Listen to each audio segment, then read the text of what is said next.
Sa tinaguriang Internal Cleanliness Policy ng PNP Chief Director General Guillermo Eliazar, nasampulan sa unang linggo ng buwan ng Hunyo si Police Corporal Leomar Calegan.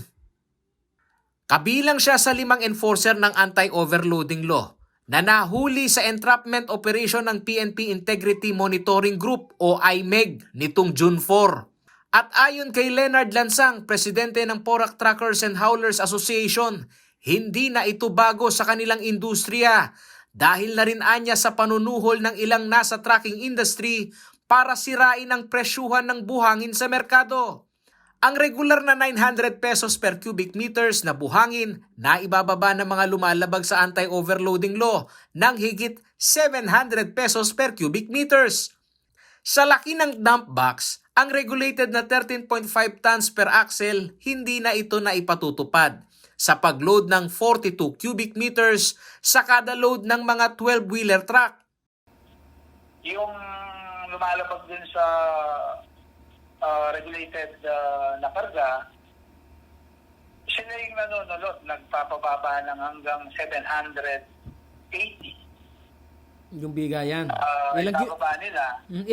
Tapos kakarga. Ilang cubic ito, yung 780? Kuminsan sir, 42, 45. Tinanong ng news team si Pampanga Police Director, Police Colonel Arnold Arthur Ibay ukol sa impormasyong ito na inilahad ng Porac Truckers and Haulers Association. Limitado ang kanyang impormasyon sa naging usad ng investigasyon sa kinasangkutan ng PNP personnel ng Apalit. Ngunit nilinaw niya sa amin na ang mandato lamang umano ng PNP sa Task Force Against Overloading ng mga truck sa probinsya ay sa pagmando ng mga ito sa security ng local official na nagpapatupad nito. Investigation is still ongoing. Yeah. Kung ano po yung, what is the reason, bakit nandun po yung ating kapulisan.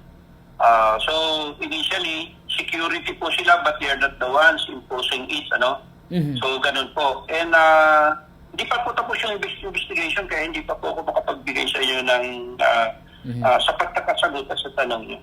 Sa pagbisita ni PNP Chief Director General Guillermo Eliazar sa Campo Libas, naidulog ng CLTV News Team ang hinaing ng mga nasa trucking industry ng Pampanga.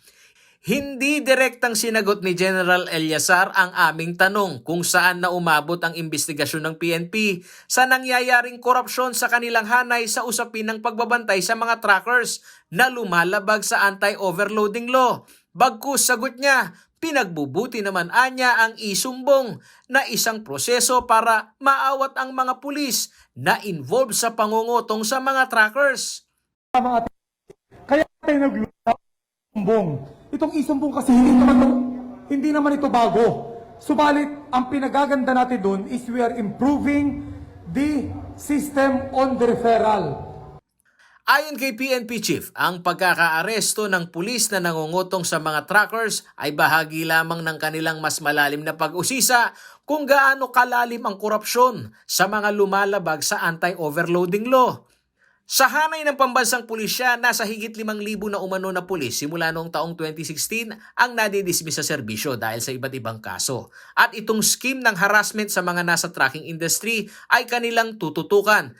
Lalo't kung ang involved sa panggagancho ay ipinananakot ang kanyang kapangyarihan bilang alagad ng batas. Paolo G. Santos, CLTV News.